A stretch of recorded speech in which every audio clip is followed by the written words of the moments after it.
Hello, everybody. It is Saturday, August the 16th, 2025.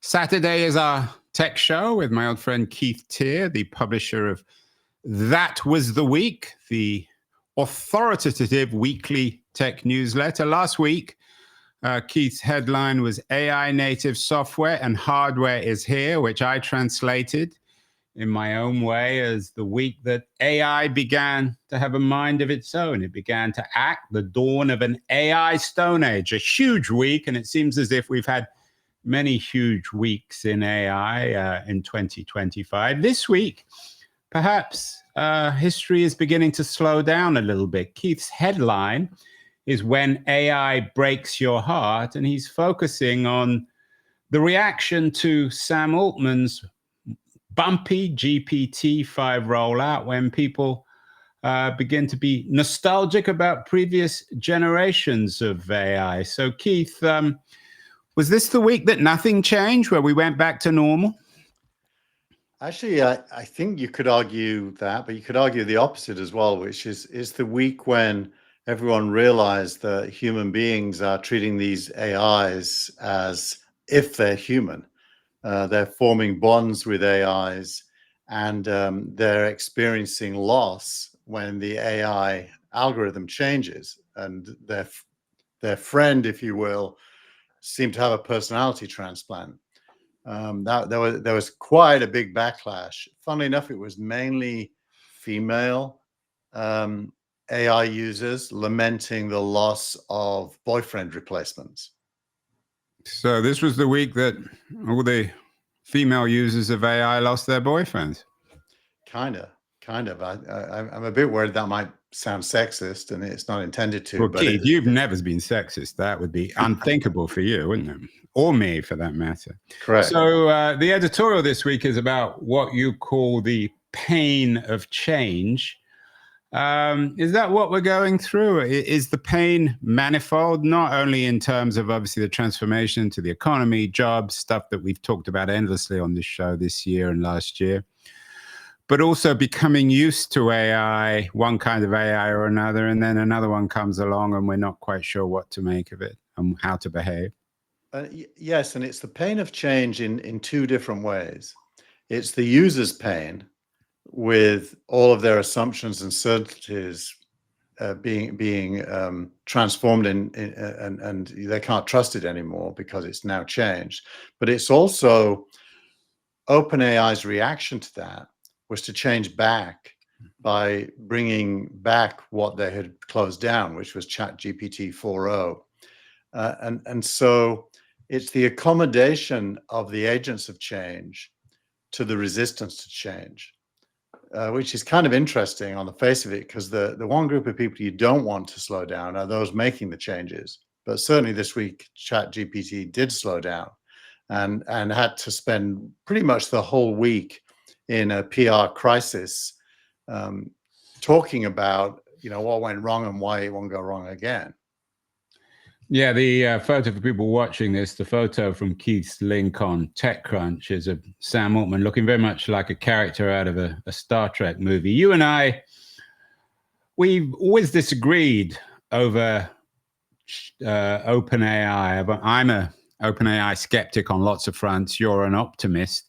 Was this the week then that OpenAI stumbled or became all too human? Is this the week that they began to understand that they have customers that they have to adapt to? So was it a good or a bad week for OpenAI? Strangely, it was both. It was a good week if you look at it through the prism of technology. GPT-5 is far better at more things than any prior model that they've had. So at a technical level, it was a step forward, and it put them at the top or near top of every single measure of AI's usefulness. On the other hand, Sam Altman proved that he's no Elon Musk. Elon Musk is better or worse. I mean, you're a Musk fanboy, Keith. So you're saying that's a bad thing? I would say it's a bad thing because I'm talking about decisiveness and sticking to your goals and driving through the pain in order to get to whatever your goals are. which Musk does. He takes a lot of inbound fire and he just takes it. Altman is super sensitive and reacted by slowing things down. And well, he wants to be seen. I mean, let's face it. He's a much better promoter of himself. He's much better at developing his own brand than Musk, for better or worse. So I'm guessing that Sam Altman isn't a particularly sensitive fellow, but he wants to appear sensitive. Well, he lost face with me this week because I want him to be far more decisive and stronger. I don't want him pandering to women. You don't want him pandering to women, Keith, do you? Or anyone. I don't want him pandering to anyone that isn't consistent with his end goals. Well, what's his end goals? His end goal is clearly stated. It's artificial superintelligence, starting with artificial general intelligence. And he's nowhere near there. I mean, we're talking about the very early days of that journey. And he's already allowing user feedback to detract him, pretty much 100% this week. So I would definitely say it raised some questions in my mind. Now you could say if you were a PR person, you'd say this was a great week for him because he showed he can manage a crisis. But he managed it by stopping things. Well, I could have two headlines this week, Keith. Either the week that everything changed once again, or the week that nothing changed. And one piece that you pick out in your newsletter this week speaks of the lack of change. Stanford is sticking with its legacy admissions, Stanford being the heart of Silicon Valley, both metaphorically and literally in geographical terms. What do you make of this story? It's not really a tech story, though it has significant implications for the tech community. How can Stanford, which is supposed to be the ultimate disruptor, stick with its legacy admissions? Well, it's economic self-interest. I mean, I have a few friends who are Stanford grads who can afford to make donations. I have a wife who's a Stanford grad. In fact, last year she won the Governor's Award for contributions to the university. So I'm all too familiar with Stanford. There you go. So I don't know if she makes donations, but Stanford lives off alumni. Far too many. She certainly is not alone in that, because alumni donations are a big thing. So taking the children of alumni on a fast track to acceptance is an economic self-interest decision that kind of perpetuates a feudal system. The son of the king will become the king. And Stanford is, if anything, a feudal institution at that level. Now, in other ways, it's the opposite. Like it's a shocking stat, but only 22% of Stanford new entrants are white, which obviously massively understates how many whites are on balance in society, and probably understates their academic excellence. 22? Are you sure about that? Yeah, absolutely. Yeah, 22% of people the freshman class of Stanford are white. Yeah. And then what's the rest? Green, brown? I don't know, because the article I read only talked about the well, I think we may have to have a whole show on that, Keith. I think you've got to be a little careful, but I'm not sure that's entirely true. When you think of it, it's not shocking, because at the same time, academia is both woke and self-serving, which appear to be opposites, but they're not. It's all about, similar to Sam Altman, adapting to what you think people want. Although the contradictions. I mean, if Stanford is indeed sticking to its legacy admissions, the vast majority of Stanford grads, at least historically, are white. So I'm not sure how those two things are compatible, but that's another issue. Maybe you cut me off before the end of my sentence. I was going to say, doing what people want while serving your own self-interest resolutely on the things that you don't want them to be able to influence you on, like money raising. So it is it's a fairly accurate representation of how society is. Although I have to say that, as someone who's lived in America a long time, white Americans are particularly smart. So the fact that there's only 22% get into Stanford doesn't necessarily surprise me. It probably reflects their IQ, but maybe I'm a bit biased there. So the alternative headline, things are changing, comes with another interesting piece that you take from O'Reilly Radar from Mike Lukides, which is entitled "The Abstractions They Are A-Changing," borrowed, of course, from the great Bob Dylan. What are the abstractions and how are they changing? And why does that suggest that maybe this was the week once again where everything changed? Well, this is very aligned to our show last week. What Mike is saying, and Mike's a long-standing O'Reilly collaborator for decades, is that the age of prompting AI and getting an answer is gone. We're now at the stage where giving AI context and driving it by supplying it with enough information to be good when it does its research and its thinking is upon us.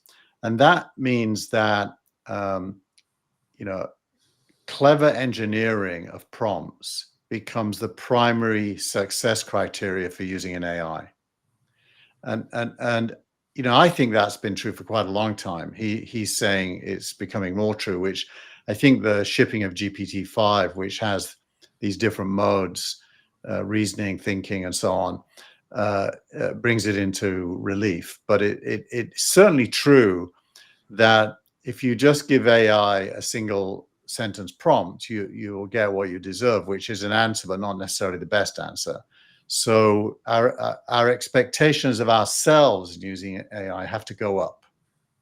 Yeah, so it's rather like our show. If I ask you the right question, Keith, you give an interesting answer. If I ask a dumb question, you give a dumb answer. Another piece that suggests things maybe aren't changing is, and this is one area that you really know a lot about and that you spend your day job on, is the venture community.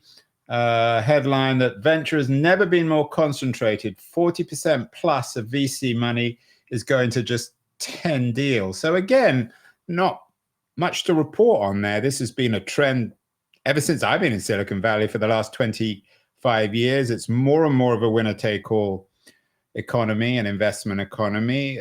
Does that again suggest that maybe things aren't changing as much as we think or would like to think? Things are changing quantitatively, but you're right that this is not a new trend. It's what we often call the power law. And the power law is not just a venture capital law. I think it's a capitalist law, which is the winners win bigger than everyone else. Look at the top 7 companies on the stock exchange and what percentage of growth they account for is huge. So the power law, which graduates out of Stanford go on to be societal leaders, it's a small number. So the power law is pretty much a capitalist law. And the idea that there should be equality is not even an intelligent thought, because in real world, there is no equality. There are totally different outcomes driven by different inputs that lead to concentrations of both wealth and power. Yeah, and those that you're an old Marxist or previous ex-old Marxist, or you're an old man with an ex-Marxist background, maybe not so old. I mean, the Marxists from Marx to Lenin, to Rosa Luxemburg, to modern economists like Barron and Sweezy, they all talked about the monopolistic nature of capitalism. So again, it doesn't seem as if much is changing. Yeah, although I'd criticize, in quotes, Marxists for this monopoly. Well, I'm not blaming the Marxists. I'm saying this is their observation about capitalism. Yeah, I think there's some truth, but they're mostly wrong, because almost nothing becomes a monopoly. But it does become powerful and concentrated, and the rich do get richer relative to the poor. The poor get richer as well, by the way. That's one thing they all miss. So it's the relative difference that widens, but everyone is uplifted, and technology more than others, though. I mean, it's the old Animal Farm quote about some are more equal than others. I mean, I'd rather be in one of those 10 deals than everywhere else, and there must be a lot of startups, Keith, AI startups scratching around for money and wishing that they were in that top 10 class. Yeah, well, you can't be unless you have a chance of owning a major part of the future. And that's what early investors are trying to gauge. Is there a chance of this company owning a big part of the future that's valuable? And in the case of Anthropic and OpenAI, even despite your skepticism, I think you'd agree that there is a chance that they will. No. Let me be clear on OpenAI. I don't think it's it's not Enron. It's not a fraud. I'm just not quite sure it's the $10 trillion company that you talked about a couple of weeks ago. Yeah. So I'm still thinking that I'm going to use the headline "The Week That Nothing Changed." Another interesting piece you picked out from the always intelligent Noah Smith, who will actually profit from the AI boom. Seems as if the companies profiting are always the companies in these boom times that aren't really the core tech companies, like the energy companies, like NVIDIA. What does Smith say about the real beneficiaries of the boom? Well, again, he's focused on the power law. He's showing how it's a barbell. So most of the gain goes to a small number of people on one side of the barbell. Everyone else kind of benefits. Society certainly benefits. But the concentration of wealth is kind of built in. And I don't think of that as a critical remark. I just think it's a factual remark. And I've always thought and still think that unless very large companies get very wealthy, you can't really have the revolutions that technology is able to drive, because those revolutions need leadership, and leadership needs resources. And the speed at which things change is completely correlated with that leadership and their resources. So it is what it is. It doesn't mean that the end result will be bad. I mean, I don't want the end result that we have. No one's talking about that. You're oversensitive today, Keith. No one's suggesting that. They're just suggesting that this is a classic boom, and the beneficiaries of classic booms are the companies that provide, like in the gold rush of the 1840s, the companies that really benefit are not the finders of the gold, but the people who clothed the miners. There's nothing bad. That's just a reality. Right. And Noah Smith makes the example of how the railroads benefited, in an earlier era, how the telephone companies benefited during the mobile boom. And he makes the point that AI data centers and energy providers are likely to benefit now. And all of that's true, but those are the preconditions for much bigger benefits, which you and me experienced through using tools that weren't available to us before. So yes, there's a CapEx, capital expenditure cost of distributing a new technology to billions of people. I don't think anyone would argue that cost is prohibitive. It's just part and parcel of being able to achieve optimal results from current technology. Although there was an interesting, you didn't run it, but it's an interesting piece in the Times this week, a major piece about, and I think that the energy story of AI is a really important one, about how big tech's AI data centers are driving up electricity bills for everyone. I mean, the New York Times says they have headlines that makes everyone angry at tech. But if that's true, then it might counter some of your optimism. Yeah, but I would argue the primitive nature of the US grid is driving up energy prices. The demand for energy should be a fantastic thing for the grid. The only reason it isn't is the grid is so 19th century. It hasn't been upgraded. The Chinese grid is not struggling. The American grid is. And so prices are going up here. Prices are going down in China. So it's really all about tech. It's an interesting fact. America has about 200 nuclear submarines. That is to say, they're powered by nuclear reactors. And these are mini reactors capable of giving power to an entire city. There isn't even one of them on the ground in America feeding electricity to a city. So the problem with energy is lack of innovation. And by the way, nothing new to be invented. Just using current techniques, they could bring down the price of electricity by investing in modern power generation. Yeah, and I did actually, one of my other, we'll talk about my interview of the week, but I did an interview with a young woman activist, a Brazilian activist who happens to be the wife of Joe Gebbia, Isabel Bamake, who is a nuclear power activist. I was a bit suspicious, got myself, I think, a little bit into trouble with her on the interview, but maybe I should have given her more of the benefit of the doubt. So I think that the power story is a very important one in the AI revolution, and we've talked about that previously in the show. Another reason why maybe this is the week that nothing changed, in terms of big transformations, you always get the stories, Keith, where somebody says, storytelling will be the skill of the future. It's always the default for when people have no idea of what the future is going to be. They always fall back on storytelling. I know you quote this piece. Is it more or less true in 2025 than it was with the invention of the internet or social media? I don't even know what is storytelling? I don't know what that means. You know who comes up with the term storytelling? People who don't even read, who have no idea what storytelling is. Well, I put this in because I think it correlates to the O'Reilly piece about context, and the fact that AI needs context. I think that storytelling is what humans use to convey meaning to each other, and they do it in lots of different contexts. It can be selling things, it could be teaching things, it could be trying to get political acceptance of ideas. Human beings storytell, and that's we also write papers and patents and so on. But at the end of the day, the way most people learn about something is through the storytelling of it.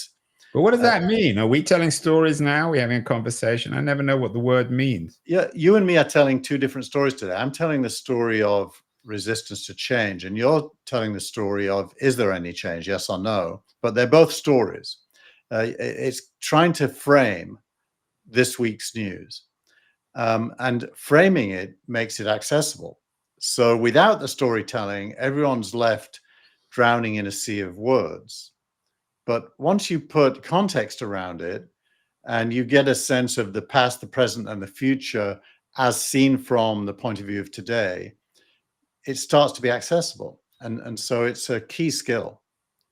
Well, let's continue with our story of the week of August the 16th. A couple of smaller pieces of news. We've talked about OpenAI. This was the week that Anthropic takes aim at OpenAI, according to TechCrunch at least, by offering Claude to all three branches of the US government for $1. I'm not sure where the price is that important when it comes to the government, but is there now the emergence of a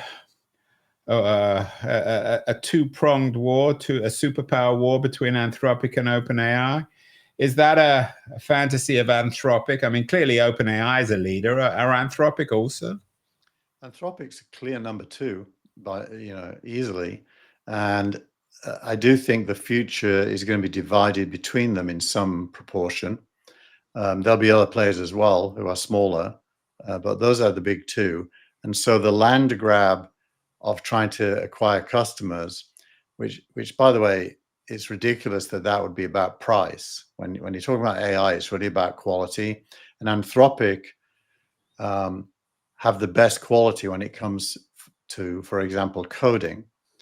ChatGPT have the best quality on some other things. And the competition ultimately is going to be which one serves my needs the best. But they both do a really good job of serving lots of different needs. I think that the biggest land grab is the land grab both of them are participating in, which is moving from the browser to the chat interface as the primary entry point and delivery point of inputs and outputs from AI. And in that context, you've created an excellent segue to the question of Perplexity. It's not entirely clear. I'm, shall we say, perplexed a little bit with Perplexity. This was the week that they offered $34.5 billion to buy Google Chrome. Of course, there are rumors that the judge in the Google antitrust case will require Google to sell Chrome. But is Perplexity fighting the old war? Why would it want Chrome if, as you're saying, there's this fundamental shift from the browser to the interface? Is Google Chrome worth $34, let alone 34.45 billion? And what exactly is Perplexity in this new world, or what could it be? Yeah. Well, you have to remember that Google pays Apple about $20 billion a year for Safari, a year, not as a one-off fee. And that's because the browser's value is equal to the traffic it carries and the links to be clicked on that are in that traffic. And so the value of a browser is equal to the value of the advertising economy that is inside of it. So actually 34 billion is a massive underpricing of Chrome, because Chrome's far bigger than Safari. And even at that, Perplexity, in order to afford it, if Google would sell it for that much, they'd be nuts. Well, they wouldn't, because they don't need the money. I mean, they would only sell it if they have to. Right. And once you do the math, it's worth about 10 times that.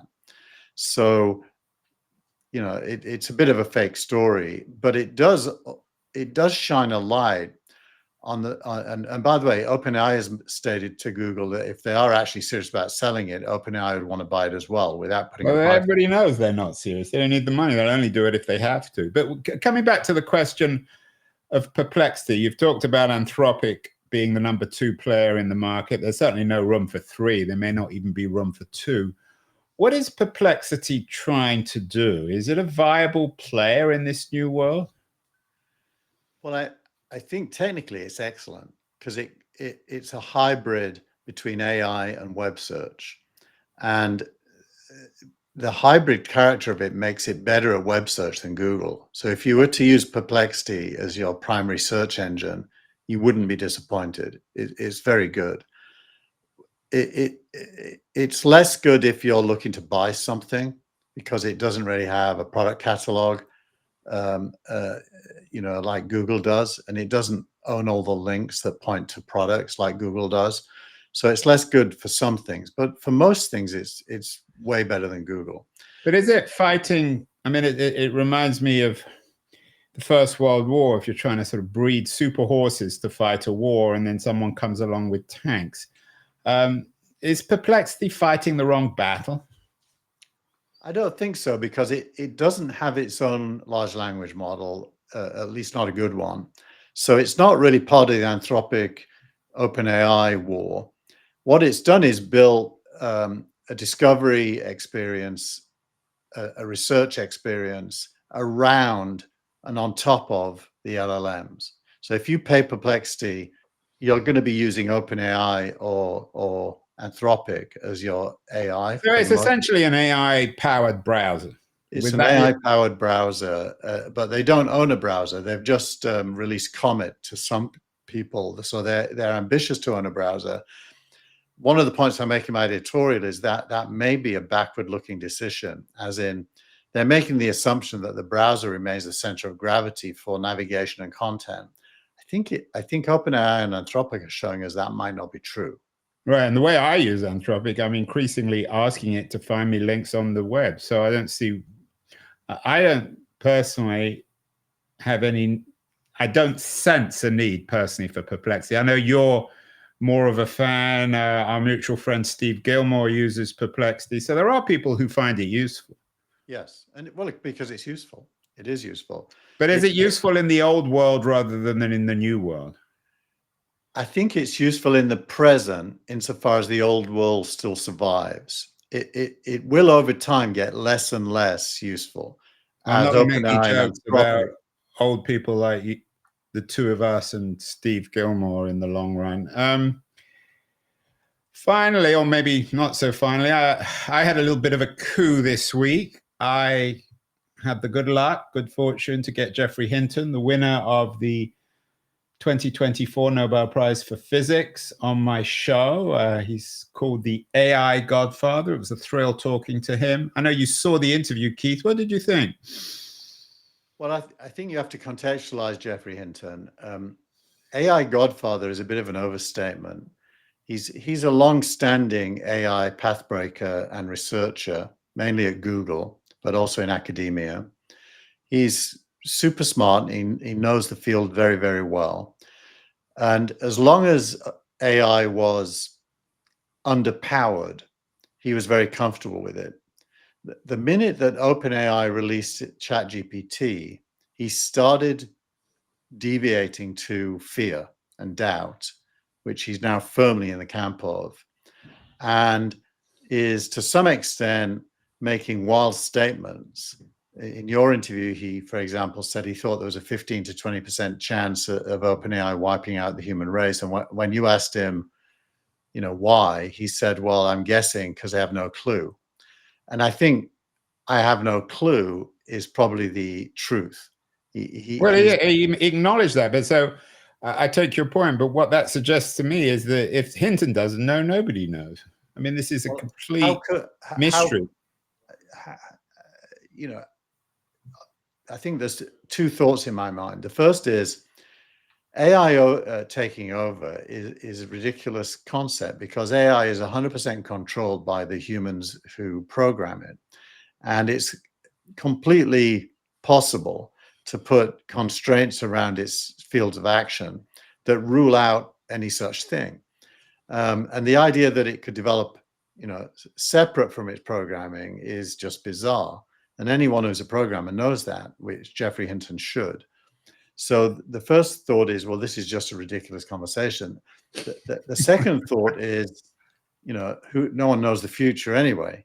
So I always remember Cristiano Ronaldo when he was asked, will he leave Manchester United? Knowing fully well that he would, said, well, nobody knows the future. It turns out he did know the future because it was under his control. Well, the future of AI is under the control of the engineers who build it. So it's entirely... Well, it depends. Yeah, I mean, it is and it isn't. In terms of, before, there was something else I wanted to talk about, the Hinton interview, but in terms of the way in which we can shape, you and I have had ongoing conversations about regulation, but there was an interesting piece, you included it, I sent you the link in the FT on the plunge in traffic of Pornhub in the UK after age verification. I'm not suggesting that AI gets as aggressively regulated as Pornhub in the UK, but it does suggest that regulation is possible. And I'm guessing most people would agree that porn should be age regulated so that 5-year-olds shouldn't have access to Pornhub. Yeah, I did include the EFF piece about that same topic, and I think you sent me the thing after I'd already finished the newsletter, so I'm sorry I didn't put it in. But look, state regulation of content is obviously going to happen, and some of it is just common sense, like porn not being available to a 5-year-old. But the broader implications in the UK are interesting. Age verification is becoming a requirement of pretty much all internet use because of this specific rule. So this specific rule doesn't just pertain to Pornhub. Pornhub's traffic has gone down because of it, but everyone in the UK has to prove their age now in lots of different circumstances. So you know that experience you have when you go to a European site of being asked to approve cookies. Well, now it's compounded by having to prove your age. And the extent to which the state gets between, free will and yourself is growing massively. So the EFF piece I did include talks about the implications of that for a surveillance society, which I think is accurate. Let's finally go, in terms of the Hinton conversation, go back to another comment he said. There's a headline about it, about a speech he made in our conversation. He argued that the only way to keep humans safe is to giving AI what he called maternal instincts. What did you think of that, Keith? Well, firstly, what are maternal instincts? I know many women, and very few of them have the same instincts. It's not as if there is a characteristic of females called maternal instinct. Right. And in fact, when he said that, I asked him about Mrs. Thatcher, and he was not entirely sure what to say in Well, response. I just think about my wife. I mean, sometimes she will say to our kids, "I wish you were never born," usually justified by the context. And that is part of a maternal instinct, as is, "I love you and don't hurt yourself." So maternal instincts covers a very wide range of emotions, from extreme anger all the way to extreme love. So the whole idea that there is a thing called maternal instincts is essentially an anti-male. It's assuming that males can't be balanced, emotionally balanced, which of course they can. Can't be trusted. But I wonder what it suggests is that a computer scientist, a man very talented, obviously, in math, in physics, he just won the Nobel Prize for Physics, should say something like that about the development of maternal instincts for AI. What does that suggest about maybe our culture, and whether or not we should rely on technologists like Geoffrey Hinton to, if not build the future, certainly determine it? I think what it means is in the competition between innovating competence in AI versus guardrails and safety, his brain is 90% guardrails and safety, which means that he's stopped being a change agent. He started being a friction. And when you become a friction in a process, the people who are making the change are going to ignore you. And so he's basically turning himself into an irrelevance in his field, in his chosen field, by making statements like that. Well, maybe he's like the women who complained about GPT-5. Maybe he shares the maternal instincts towards technology. Finally, Keith, you had we don't always do startups of the week, but you had a really good startup of the week this week. Post from Josh Koppelman, one of Silicon Valley's leading investors, VC futurists. He gave a link to a company called TestFlight, which seems very intriguing. Tell us about them. TestFlight's the Apple platform where you can test new apps, and the app's called Torch. If you look inside it, it says Torch. Right, so it's Torch on TestFlight. That's correct. And anyone can install TestFlight. And if you get invited, I got invited this morning to install Torch, so I installed it, and it read all of my medical records with my permission. And it started to analyze all my lab results and everything, and gave me a pretty complete picture of my health from all the different sources I gave it access to. Including my blood work, and whether my blood sugar is too high, whether my heart is able to withstand what's called a stress test, which I had this week at my doctor, all kinds of stuff. So it's a very specific application of AI in the health field that's very personalized to you. Very logical. I mean, I'm doing a show on Monday with Robert Pearl, who's my resident health guru. He used to run Kaiser Permanente. He teaches at Stanford. He's a big AI advocate. I mean, this seems a no-brain application of AI to medical. Yeah, agreed. And Josh Koppelman's very good at spotting trends early. So this is a big deal. So we should be investing in Torch, using Torch? Using it, I'd say. Investing in it's probably impossible unless you're Sequoia or Andreessen Horowitz or someone. So they're probably one of the 10 that are concentrating. But I'll say this: that my post of the week this week tells the opposite story. Things you shouldn't invest in, but they did anyway. Right. Well, that's our final segment of the show, and the post of the week is from a certain K Tier. You got a bit of a cheat, Keith, posting your own post of the week. Actually, the post of the week is really the one I'm commenting on, but I wanted my comment to come up as well.